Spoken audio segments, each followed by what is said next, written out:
Your ex-wife is in labor and the baby is coming. What? Where is she now? No one called him at this hour unless someone was about to die.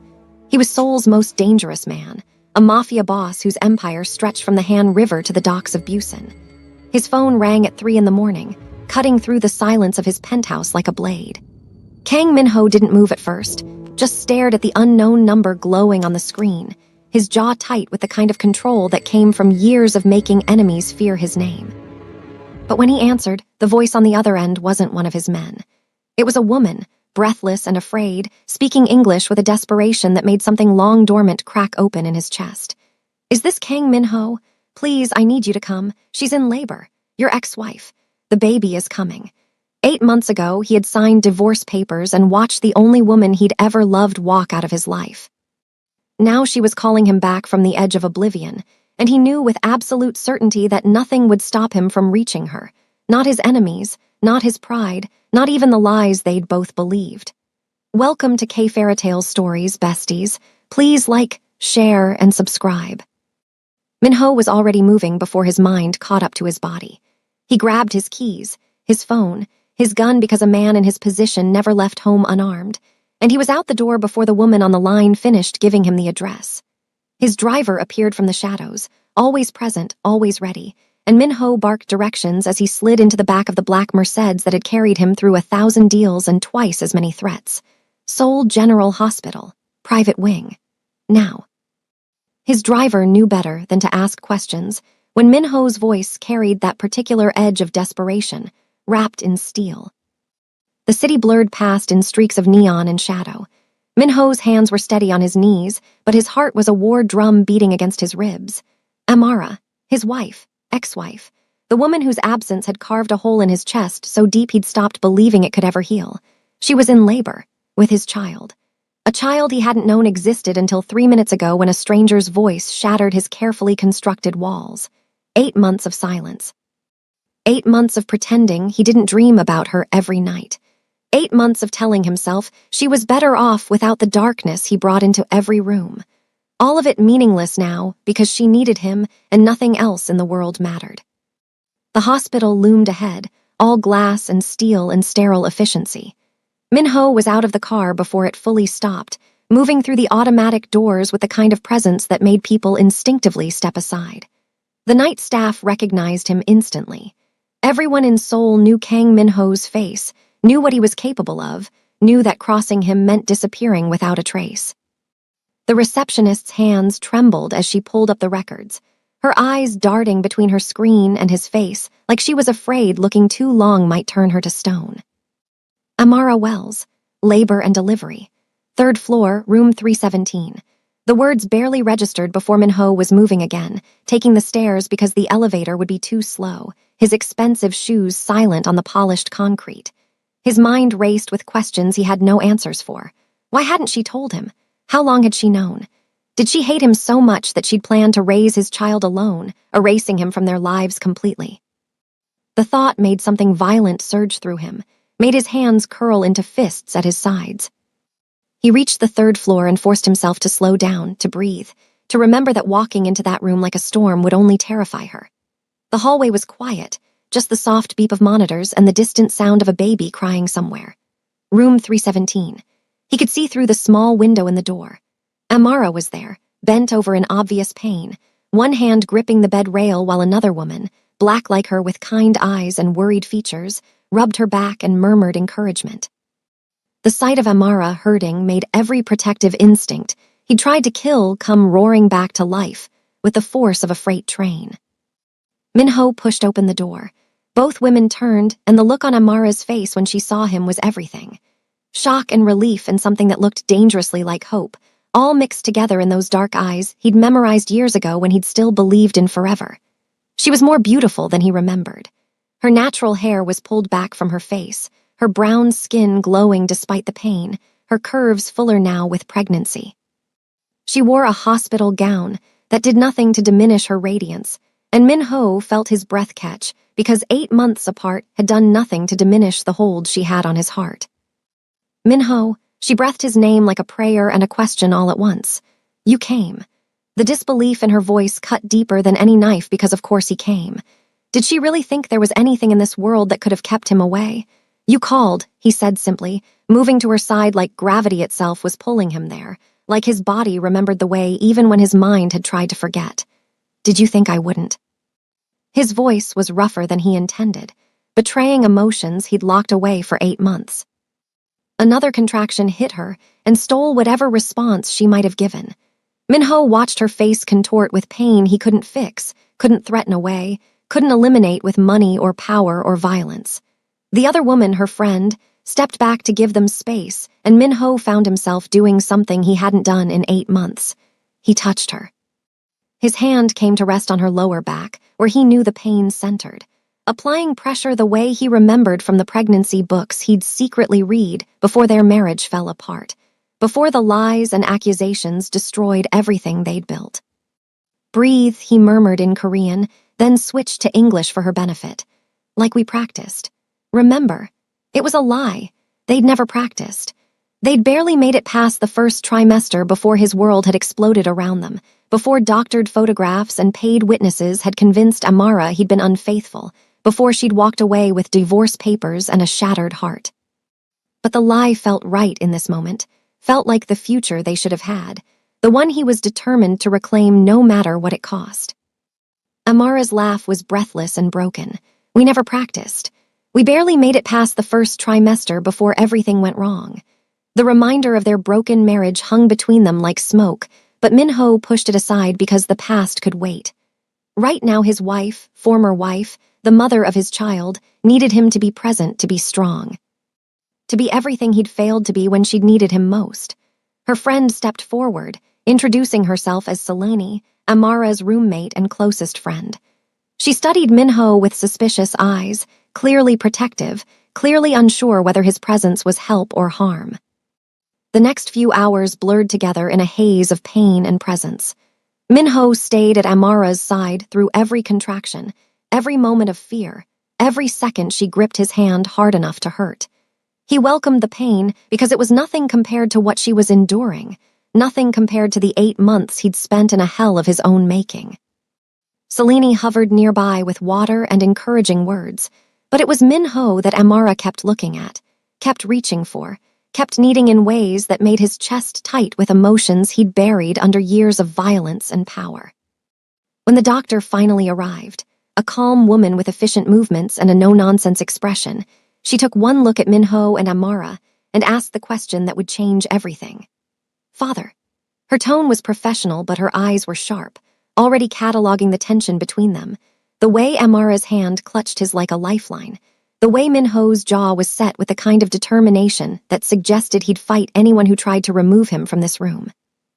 Yes, Minho said before Amara could answer, his tone brooking no argument. I'm the father. Amara's eyes found his, wide and questioning, searching his face for something he hoped she could see.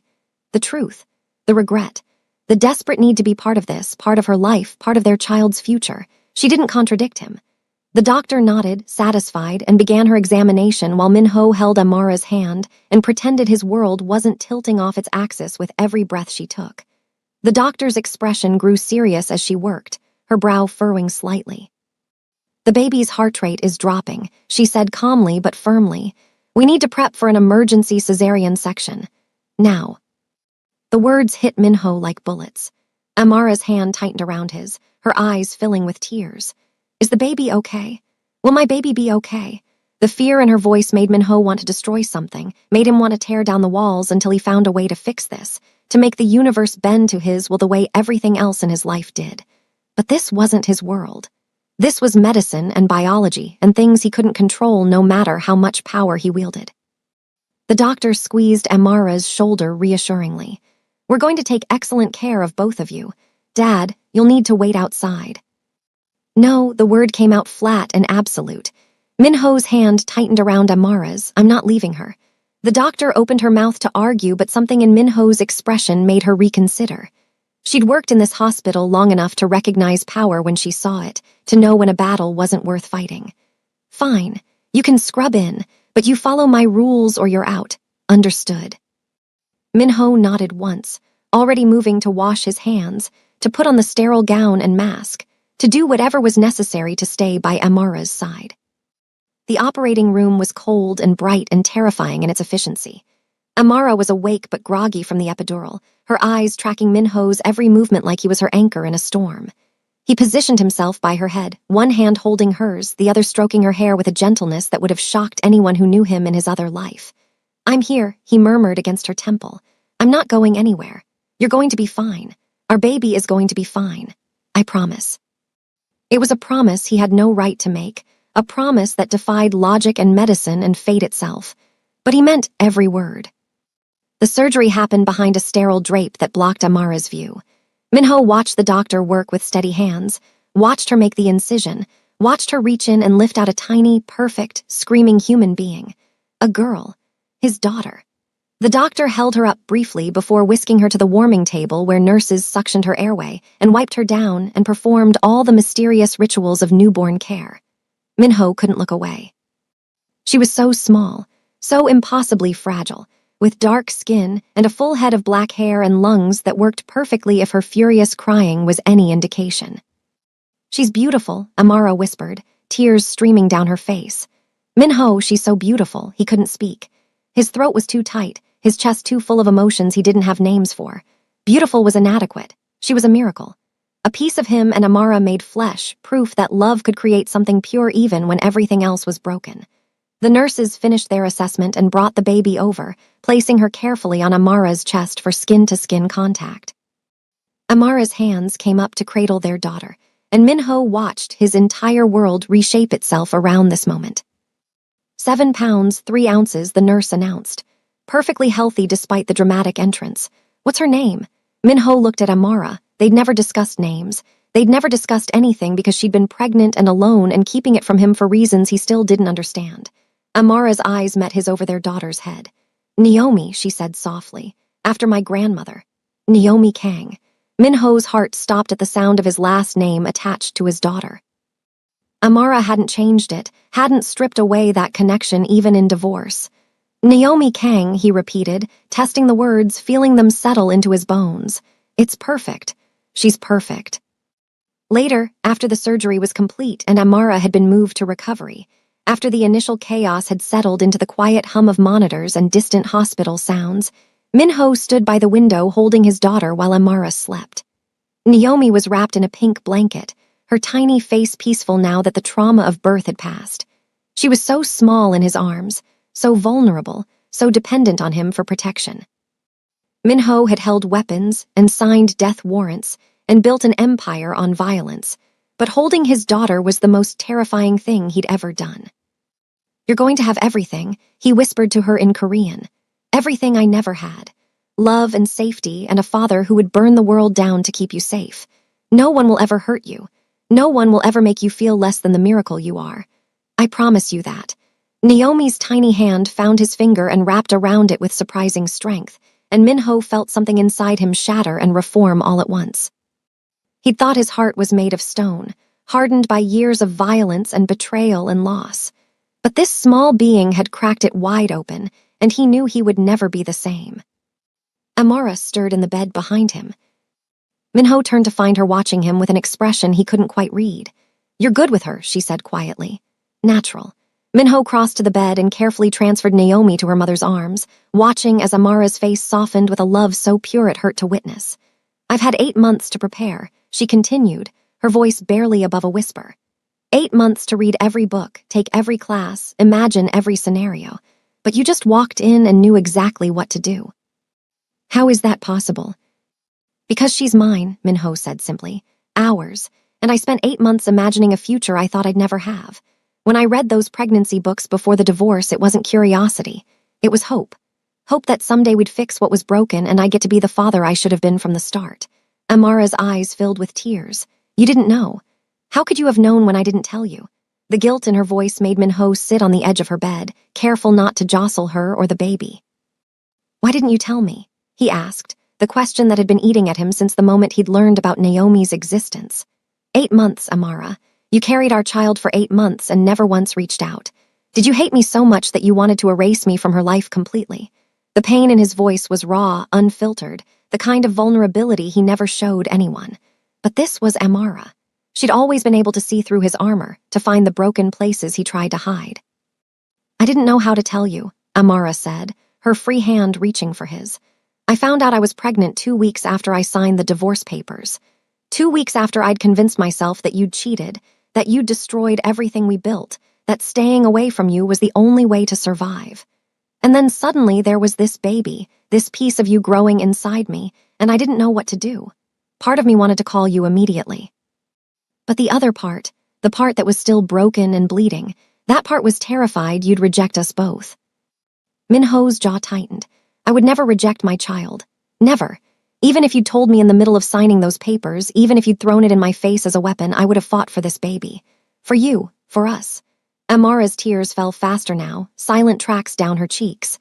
I know that now. But then, in those first few weeks, I was so angry and hurt and confused. And by the time I'd worked through enough of it to consider reaching out, too much time had passed.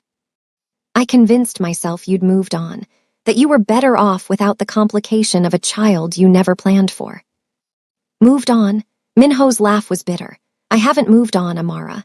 I haven't touched another woman, haven't looked at another woman, haven't wanted anything except the chance to prove those photos were lies, and that woman was paid to destroy us. 8 months of hell because the only person I've ever wanted was you and you were gone, and I didn't know how to get you back. His hand came up to cup her face, his thumb brushing away her tears. There is no moving on from you. There's only enduring, until you come back. Amara leaned into his touch, her eyes closing. I'm sorry. I'm so sorry I didn't tell you. Sorry I let fear and pride keep Naomi from her father. Sorry for everything that went wrong between us. Minho kissed her forehead gently, mindful of her exhaustion and pain. We'll fix it, all of it. Whatever it takes, however long it takes, we're going to fix this because I'm not losing you again. I'm not losing her. His eyes dropped to Naomi, sleeping peacefully in Amara's arms. You're both mine, and I protect what's mine with everything I have. A knock on the door interrupted them. Selene entered with coffee and a knowing look that suggested she'd been giving them privacy deliberately. She set the cups down and studied Minho with less suspicion than before. You're really going to stick around? She asked bluntly.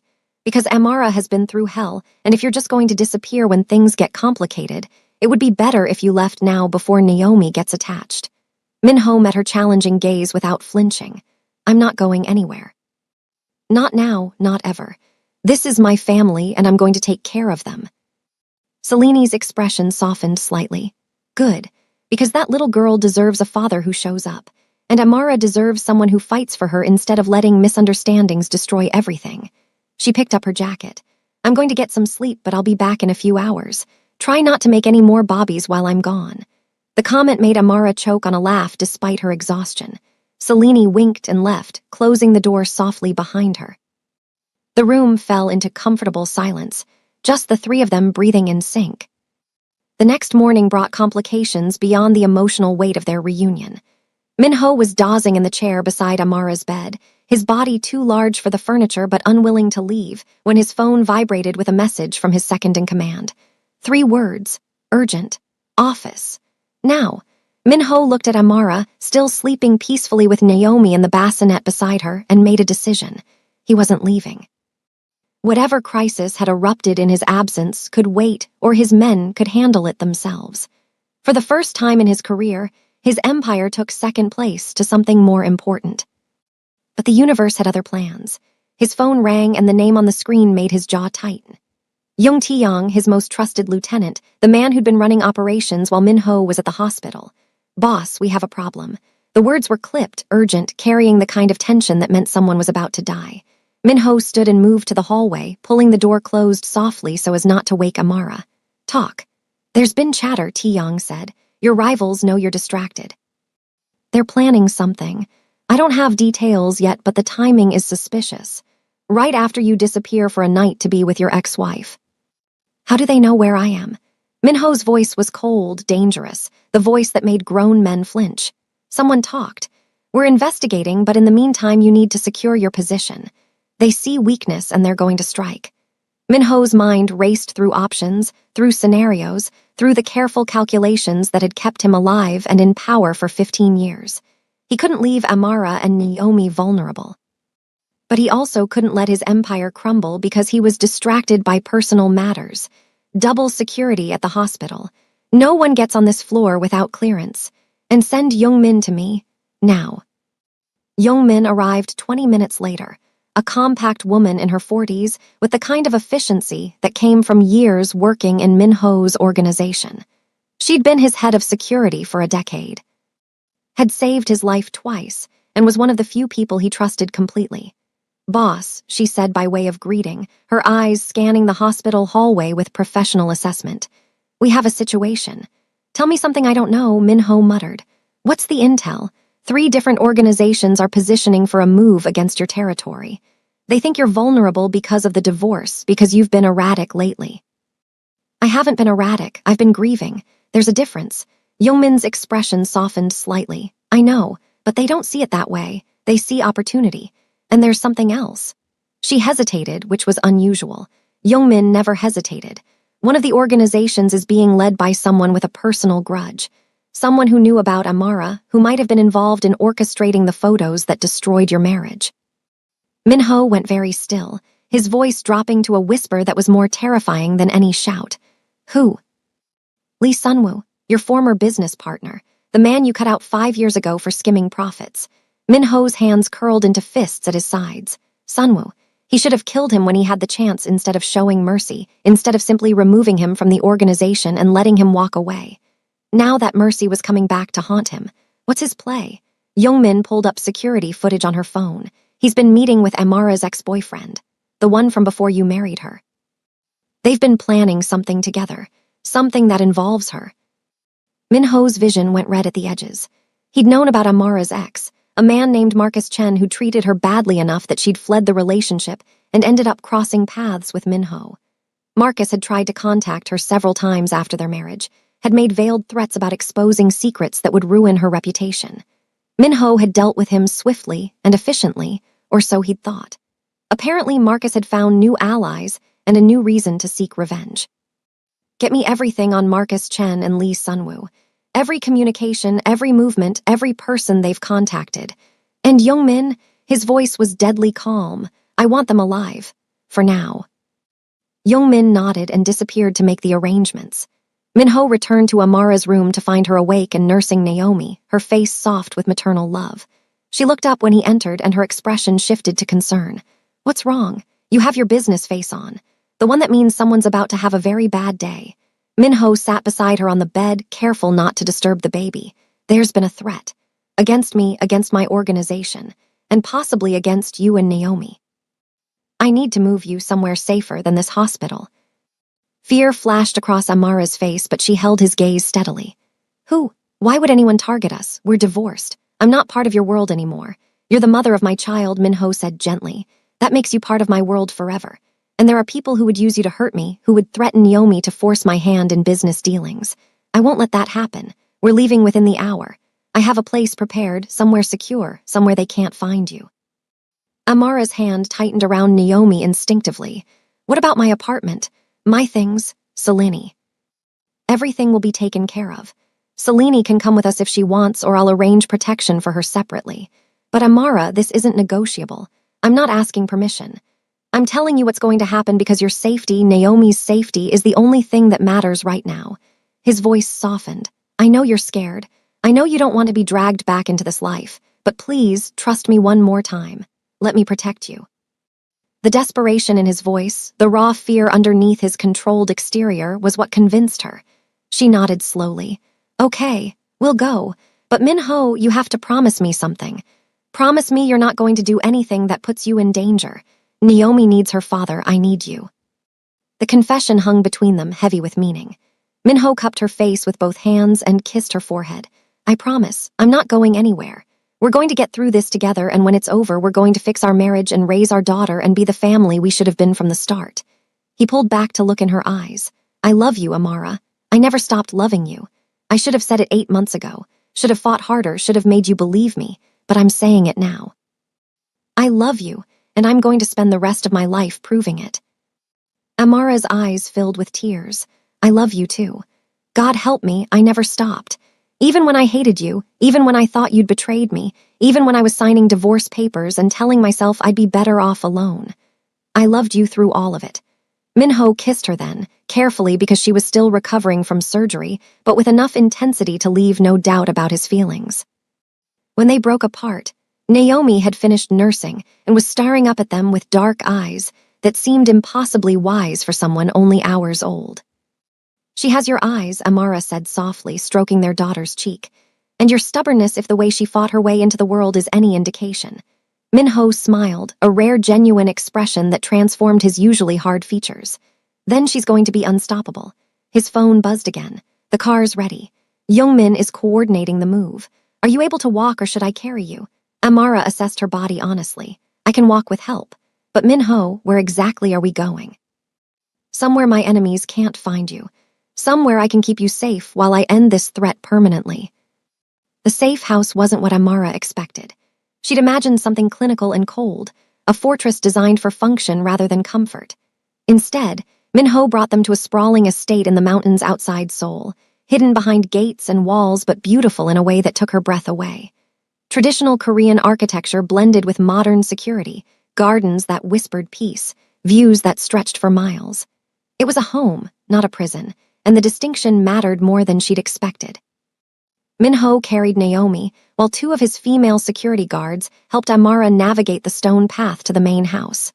She was still weak from surgery, her body protesting every movement, but she refused a wheelchair because accepting that level of vulnerability felt like admitting defeat. Inside, the house was warm and lived in, nothing like the sterile penthouse where Minho usually conducted business. There were photographs on the walls, traditional art, furniture that looked comfortable rather than expensive. "This is your place," she said, recognizing something personal in the details, not just a safe house. "Your actual home." Minho's expression was unreadable as he settled Naomi into a crib that had appeared in the master bedroom with surprising speed. "I bought it 3 years ago, right after we got married. I thought maybe someday we'd need a place away from the city, somewhere peaceful to raise a family. Then everything fell apart and I couldn't bring myself to sell it." He looked at her, vulnerability flickering across his features. "I used to come here sometimes when the divorce was fresh. Sit in this room and imagine what might have been. Now you're here and it's real and I'm terrified I'm going to wake up and find out it was all a dream." Amara crossed to him slowly, her hand finding his. "This is real. We're real. Whatever happens next, whatever threats are coming, we'll face them together." Minho pulled her close, careful of her incision, his arms wrapping around her like he could shield her from the entire world through sheer force of will. "I won't let anyone hurt you," he murmured against her hair. "I won't let anyone take this away from us again." The conviction in his voice was absolute, the kind of certainty that came from a man who'd built an empire on keeping promises, no matter the cost. The first few days at the estate fell into a rhythm that felt almost normal. Minho worked from the study, managing his organization remotely while his men dealt with the threat Sunwoo and Marcus posed. Amara recovered from surgery, her body healing slowly but steadily, and learned to navigate motherhood with Naomi. They existed in a bubble separate from the violence brewing in Seoul, pretending for brief moments that they were just a normal family learning to be together. But reality had a way of intruding. On the third night, Minho received a call that made his expression go dark and dangerous.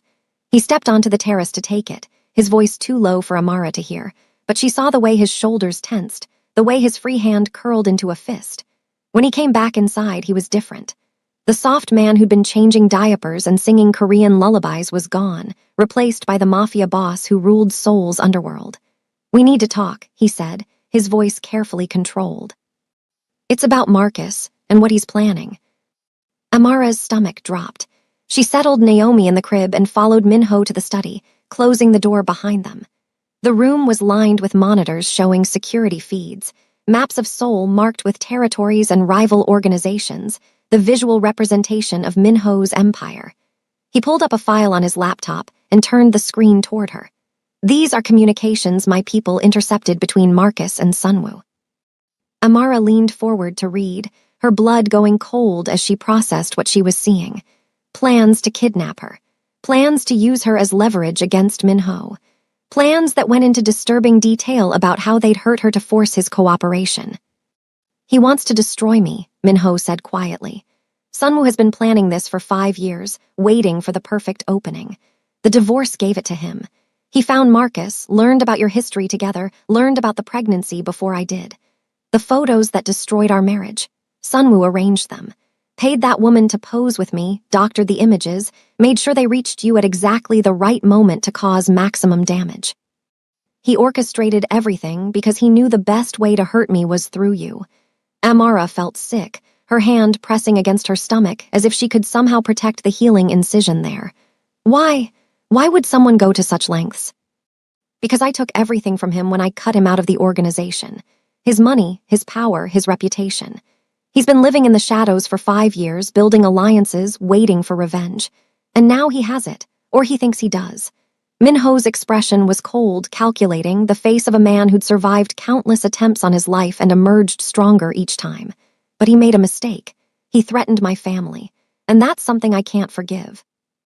Amara saw the violence in his eyes, the promise of retribution, and part of her was terrified while another part, a part she didn't want to examine too closely, was grateful. Grateful he was dangerous. Grateful he was ruthless. Grateful he was hers. "What are you going to do?" she asked, even though she wasn't sure she wanted the answer. Minho closed the laptop, his jaw set. "I'm going to end this. Permanently. Sunwoo and Marcus both. They made this war and I'm going to finish it in the only way men like them understand. But first, I need you to understand something. What I'm about to do, the things I'm going to order, the violence that's coming. It's not who I want to be. It's who I have to be to keep you safe. To keep Naomi safe. If that makes you hate me again, I'll live with it. But I won't apologize for protecting my family." "I don't hate you," Amara said firmly. "I'm terrified for you, terrified of losing you, but I don't hate you for doing what you have to do." She moved closer, taking his face in her hands. "Just promise me you'll come back. Promise me you won't do something stupid and heroic that gets you killed. Naomi needs her father. I need my husband." Minho's eyes widened at the word husband. "We're divorced," he said carefully, like he was afraid to hope. "Are we?" Amara's smile was soft, determined. "A piece of paper doesn't change how I feel. It doesn't change the fact that you're the only man I've ever wanted, the only future I can imagine. So yes, Minho, you're my husband. You've always been my husband. The divorce was just a mistake we're going to fix."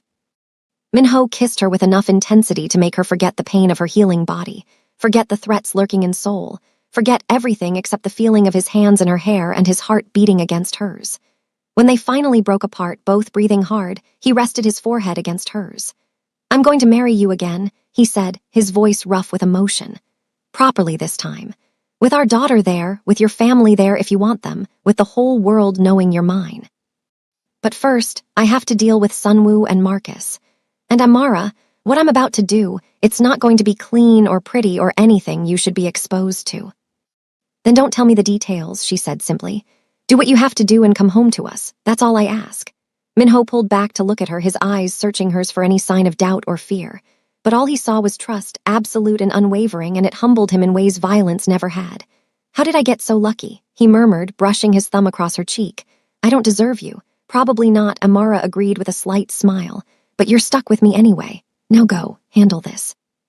"And Minho," her voice dropped, becoming fierce, "make them regret ever touching what's yours." The operation happened fast and brutal, executed with the kind of precision that came from 15 years of ruling Seoul's underworld. Minho's men moved on Sunwoo's locations simultaneously, cutting off escape routes, eliminating allies, dismantling the network he'd built piece by piece.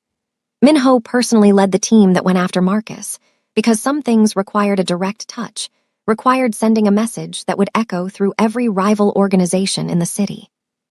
They found Marcus in a warehouse near the docks, surrounded by hired muscle who scattered the moment they recognized Kang Minho's face. Marcus tried to run.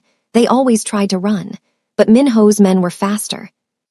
Better trained, more motivated because they knew what happened when you threatened the boss's family. They brought Marcus to his knees in the center of the warehouse, zip-tied and bleeding from a split lip where he tried to fight back. Minho approached slowly, his expensive shoes silent on the concrete floor, his presence filling the space with the kind of menace that made hardened criminals flinch. Marcus looked up at him with defiant eyes that couldn't quite hide the fear underneath. "You can't kill me," he spat. "I have connections, people who'll come for you if I disappear." Minho crouched in front of him, his expression cold and empty. "You threatened my wife, my daughter. You made plans to hurt them, to use them against me."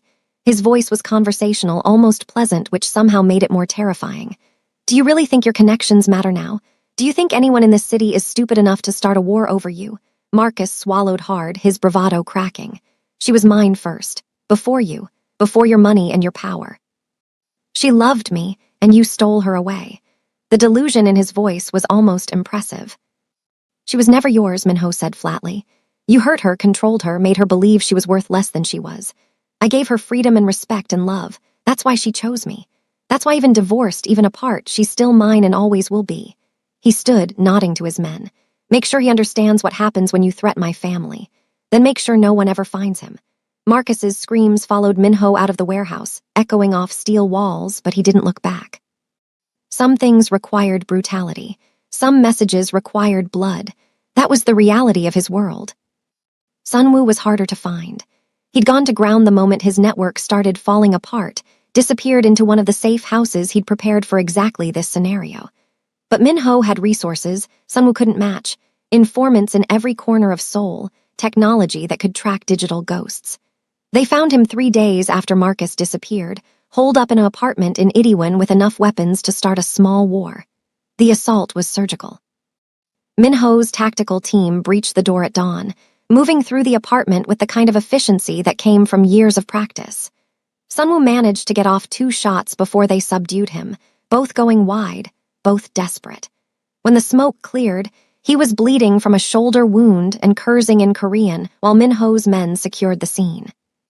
Minho entered the apartment once it was clear, stepping over debris and spent shell casings, his expression carved from stone. Sunwoo looked up at him with hate-filled eyes. You think this ends anything? I'm not the only one who wants you dead. There are others. There will always be others. Minho pulled up a chair and sat, his posture relaxed despite the violence surrounding them. You're right. There will always be others. That's the nature of power. But you made a mistake, Sunwoo. You made it personal. You went after my family, and that I can't allow. He leaned forward. So here's what's going to happen. You're going to confess everything. Every detail of how you orchestrated the photos, how you found Marcus, how you planned to use my wife against me. You're going to record it all. And then you're going to disappear. And if I refuse? Sunwoo's voice was defiant, but his eyes betrayed his fear. Then you die right here, right now, and I release evidence to every organization in Seoul that you've been skimming from all of them, not just me. They'll hunt down everyone you love, everyone you've ever cared about, and make examples of them. Your choice. Make it quick. Sunwoo's resistance crumbled. He confessed everything, his voice captured on video that would serve as insurance and proof. When he was done, when every detail had been documented, Minho stood and nodded to Youngmin. The usual arrangements. No one finds him. No one mourns him. Sunwoo's face went white, but he didn't beg. At least he had that much dignity. Minho returned to the estate as the sun was setting, exhausted in ways that had nothing to do with physical exertion. He'd spent 3 days dismantling threats, ending lives, doing the dark work that kept his empire secure. His hands were clean because he never touched the violence directly, but his conscience wasn't. It never was after operations like this. He found Amara in the nursery, rocking Naomi and singing softly in Ibo, the language of her grandmother.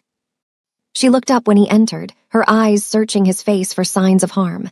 "You're okay?" she asked, the relief in her voice palpable. "You're home." "I'm home," he confirmed, crossing to them and wrapping his arms around both wife and daughter. "It's over. Sunwoo and Marcus won't hurt anyone again." Amara didn't ask for details. She simply leaned into him, trusting him to carry the weight of what he'd done. They stood like that for long minutes, breathing together, finding peace in proximity. Eventually, Naomi fell asleep, and Amara placed her in the crib with the practiced care of new motherhood. When she turned back to Minho, her expression was serious. "We need to talk about the future, about what happens now that the threat is gone." "Now we rebuild," Minho said simply. "We fix our marriage, we raise our daughter. We find a way to balance my world with the life you deserve." Amara moved closer, her hands resting on his chest. "I want to marry you again, properly, with Naomi there, with witnesses, with vows that we both mean this time. But Minho, I need you to understand something. I can't live in constant fear. I can't spend every day wondering if someone's going to use me against you, if our daughter is going to grow up surrounded by violence. If we do this, if we make this work, things have to change." He knew she was right. He'd been thinking the same thing during the drive back from Seoul, during the quiet moments between violence when his mind had space to consider the future. "What do you need from me?" he asked, his hands settling on her waist. Tell me what would make you feel safe and I'll make it happen. Amara took a breath, gathering courage. I need you to start transitioning your business to something legitimate. Not overnight. I know that's impossible. But over time. Over years if necessary. I need to know that when Naomi is old enough to understand, her father isn't someone she has to be ashamed of. Minho was quiet for a long moment, processing the request. What she was asking would take years, would require careful maneuvering, would mean giving up the power he'd spent 15 years accumulating. But when he looked at his daughter sleeping peacefully, when he felt Amara's heartbeat under his palms, the choice was obvious. I'll do it, he said, not all at once. But I'll start moving my holdings to legitimate businesses. Real estate, tech, finance. Things that don't require violence to maintain. It'll take time and there will be challenges, but Amara, for you, for her, I'll become whoever I need to be. Tears spilled down Amara's cheeks. That's all I needed to hear. Not promises that you'll change overnight. Just promises that you're willing to try, that our family matters more than your empire. She pulled him down for a kiss that tasted like salt and hope and new beginnings. When they broke apart, Minho's eyes were suspiciously bright. I love you, he said roughly. More than power, more than my organization, more than anything I've ever built. You and Naomi, you're my legacy now. Everything else is just details. They were married again 6 weeks later in the garden of the mountain estate, surrounded by people who mattered. Selene stood as Amara's witness, crying openly as her best friend exchanged vows with the man she'd never stopped loving. Youngmin stood for Minho, her usually stern expression softened by genuine happiness for her boss. Naomi slept through most of the ceremony in her grandmother's arms, because Amara's mother had flown in from Nigeria specifically for this moment. Her initial suspicion of Minho gradually melting under his obvious devotion to her daughter and grandchild.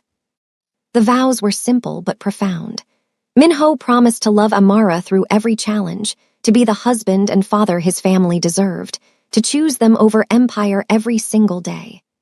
Amara promised to trust him even when fear told her not to build a future together that honored both their pasts, to love him through transformation and growth, and whatever came next. When the officiant pronounced them husband and wife, when Minho kissed his bride with enough passion to make the small audience whistle and laugh, it felt like an ending and a beginning all at once. The reception was intimate and warm, nothing like the elaborate wedding they'd had the first time around. That wedding had been about appearances and impressing the right people and maintaining Minho's reputation. This one was about love, pure and simple, about celebrating a family that had survived separation and lies and violence to find their way back to each other. Minho danced with Amara under string lights in the garden, holding her close while music played and their daughter slept nearby. This is perfect, Amara murmured against his chest. This is everything I never knew I needed. 6 months later, life had settled into a new normal. Minho was systematically transitioning his holdings to legitimate businesses, using his considerable intelligence and ruthlessness to build legal empires instead of criminal ones. It was slower than violence but more sustainable, and he found unexpected satisfaction in building things that didn't require blood to maintain. Amara had started taking online classes, finishing the degree she'd abandoned years ago, finding purpose beyond motherhood, though Naomi remained her greatest joy. They'd moved into the mountain estate permanently, turning it into a real home with Naomi's toys scattered across expensive rugs and baby monitors in every room. One evening, after Naomi was asleep and the house was quiet, Amara found Minho on the terrace staring out at the mountains. She wrapped her arms around him from behind, resting her cheek against his back. "What are you thinking about?" she asked. He covered her hands with his, holding her close. "I'm thinking about how close I came to losing everything. How if you hadn't called me that night, if I hadn't been there for Naomi's birth, I might have spent the rest of my life alone and angry and empty. I'm thinking about second chances, and how rare they are." "We almost didn't make it," Amara agreed softly. "So many times we almost lost each other completely. But we didn't. We fought our way back and now we have this." She pulled back, turning him to face her. "Minho, I need to tell you something." His expression shifted to concern. "What's wrong? Are you okay? Is Naomi?" She laughed at his immediate protective instinct. "Everyone's fine, better than fine actually." She took his hand and placed it on her still flat stomach. "We're pregnant again. I found out this morning. We're going to have another baby." Minho's face went through a series of expressions. Shock, joy, fear, excitement, all cycling in rapid succession. Another baby, he repeated, his voice full of wonder. We're having another baby. Are you sure you're ready? After everything with Naomi, after the emergency surgery? Amara smiled, seeing the worry in his eyes. I'm sure. And this time you'll be there from the beginning. Every appointment, every milestone, everything we missed the first time. Minho dropped to his knees and pressed his forehead against her stomach, his arms wrapping around her waist. Thank you, he whispered. Thank you for giving me another chance. Thank you for loving me enough to build this life together. The second pregnancy was easier in some ways, harder in others. Easier because Minho was present for everything, driving her to appointments, reading pregnancy books with the same intensity he'd once applied to business strategy, preparing their home for another child. Harder because running after a toddler while pregnant was exhausting, and because morning sickness hit Amara harder this time around. But they navigated it together, Minho taking on more childcare duties, Amara accepting help instead of trying to do everything herself. When their son was born 7 months later, delivered without complications in the same hospital where Naomi had entered the world, Minho held him with tears streaming down his face. He looks like you, Amara said, exhausted but glowing as she watched her husband cradle their son. Same nose, same serious expression. Minho laughed through his tears. God help us if he inherits my stubbornness. Between him and Naomi, we're going to have our hands full. They named him Quaim after Amara's father, honoring the family that had shaped her while building a future that would shape him. 2 years later, the transformation was complete. Minho had successfully transitioned his empire from criminal enterprise to legitimate business empire. It had required years of careful maneuvering, of making deals and alliances, of slowly stepping back from the violence that had once defined his existence. He still commanded respect, still had power, but it came from money and influence rather than fear. Some of his old associates thought he'd gone soft. Minho didn't care. He had something more valuable than their respect. He had a family. Amara had finished her degree and started working from home as a consultant, using her language skills and cultural knowledge to help businesses navigate international markets. It was fulfilling work that let her contribute financially while still being present for their children. Naomi was 3 now. Bright and curious and showing signs of inheriting both her parents' stubbornness. Quaim was 2, quieter than his sister, but with an intensity of focus that reminded everyone of his father. Together, they filled the mountain estate with laughter and chaos, and the kind of joy Minho had never imagined possible. One evening, after the children were asleep and the house was quiet, Minho found Amara in their bedroom getting ready for bed. He wrapped his arms around her from behind, watching their reflection in the mirror. Do you ever regret it? He asked quietly. Giving up your independence to marry a reformed criminal, raising your children in my world even though it's not what you planned. Amara turned in his arms, her hands coming up to cup his face. Not for a second. This life, this family, you. It's everything I never knew I was looking for. We've had our struggles. We've faced things that should have destroyed us, but we survived. More than survived, we thrived. Minho kissed her softly. I love you. More now than when we first married. More tomorrow than today. Every day I wake up and choose you all over again. Amara smiled against his lips. That's all I ever wanted. Someone who chooses me, who fights for us, who believes love is worth the work. And you, Kang Minho, you've proven that every single day since you walked into that hospital room and refused to leave. He pulled her closer, grateful for second chances, grateful for the woman who'd saved him from himself, grateful for the family they'd built from the ashes of their broken first attempt. Years passed, and the life they built only grew stronger. Naomi started school and showed early signs of her father's business acumen, negotiating with other children with the kind of strategic thinking that made Minho both proud and slightly terrified. Quaim developed a love for art and music, his gentle nature balancing his sister's intensity. They grew up knowing their father had a complicated past, but seeing every day how he'd changed, how he'd chosen family over empire, how love had transformed him into someone worthy of their respect. On their 10th wedding anniversary, Minho took Amara back to the hospital where everything had changed. They stood in the hallway outside what had been room 317, holding hands like they had that first night when terror and hope had collided. This is where it started, Amara said softly. where you came back into my life and refused to leave. Minho pulled her close. This is where I became a father, where I realized that losing you was the biggest mistake of my life, where I decided I would do whatever it took to deserve a second chance. He kissed her temple. Best phone call I ever received. They left the hospital and drove to the mountain estate where their children were being watched by Selene and Youngmin, an unlikely friendship that had formed over years of shared concern for the family.